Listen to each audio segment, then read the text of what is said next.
नमस्कार, मैं हूं सुधीर चौधरी और डिकोड में आपका स्वागत है। तो आइए आज की खबरों को आपके लिए डिकोड करते हैं। आज हम सबसे पहले आपको दिखाएंगे कि कैसे बीजेपी की सरकार बनते ही पश्चिम बंगाल का माहौल रातों रात बदल रहा है।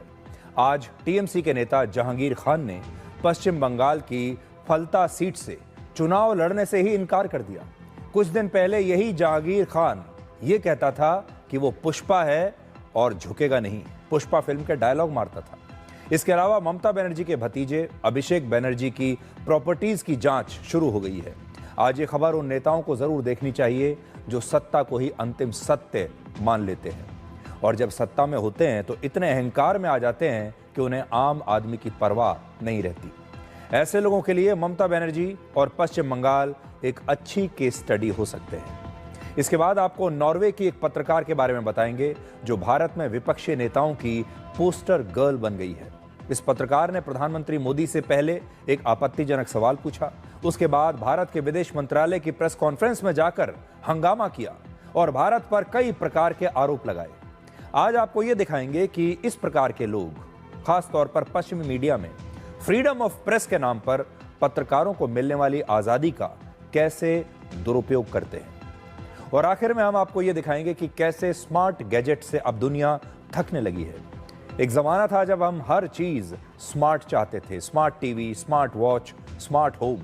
लेकिन अब दुनिया भर के लोग स्मार्ट गैजेट से हटकर बेसिक चीजों की तरफ जा रहे हैं, क्योंकि इन स्मार्ट चीजों ने हमारी बुनियादी खुशियां, हमारे जीवन की शांति और सुकून को कहीं ना कहीं खत्म कर दिया है। कहते हैं कि सत्ता की कुर्सी एक चक्रव्यूह की तरह होती है, जहां हर राजा को एक दिन प्यादा जरूर बनना पड़ता है।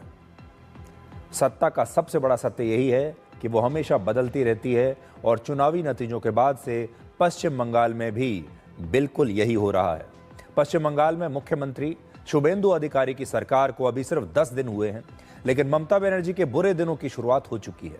ममता बनर्जी के सबसे ताकतवर नेताओं के तेवर भी अब ढीले पड़ने लगे हैं और अब एक एक करके ममता बनर्जी के नजदीकी नेता सरेंडर कर रहे हैं। इसकी सबसे बड़ी मिसाल है जहांगीर खान। जहांगीर खान पश्चिम बंगाल की फलता सीट से चुनाव लड़ रहा था। आपको याद होगा जहांगीर खान के बारे में चुनाव प्रचार के दौरान बड़ी खबरें आई थी। इस सीट पर बीजेपी और टीएमसी के बीच सीधा मुकाबला है, लेकिन जहांगीर खान ने टीएमसी के उम्मीदवार के तौर पर अब चुनाव लड़ने से इनकार कर दिया है। एक जमाना था जब पूरे पश्चिम बंगाल में जहांगीर खान को टीएमसी के सबसे ताकतवर और दबंग नेताओं में गिना जाता था। जहांगीर खान के पास ममता बनर्जी का आशीर्वाद था और उसे ममता बनर्जी के भतीजे अभिषेक बनर्जी का सबसे खास आदमी माना जाता था, यानी ताकत ही ताकत थी। चुनाव के दौरान जहांगीर खान चुनाव आयोग के एक ऑब्जर्वर आईपीएस अफसर अजय पाल शर्मा से भी भिड़ गया था। समय का चक्र देखिए, उस समय जहांगीर खान अपनी चुनावी रैली में कहता था वो पुष्पा है और झुकेगा नहीं। बड़े फिल्मी डायलॉग्स मारता था। लेकिन पश्चिम बंगाल में सरकार बदलते ही, बीजेपी के आते ही टीएमसी का ये पुष्पा सिर्फ झुका ही नहीं बल्कि चुनावी मैदान छोड़कर भी भाग गया है। सिर्फ 48 घंटे पहले जहांगीर खान ने अपना नाम वापस लेकर एक बड़ा खेल कर दिया है टीएमसी के साथ।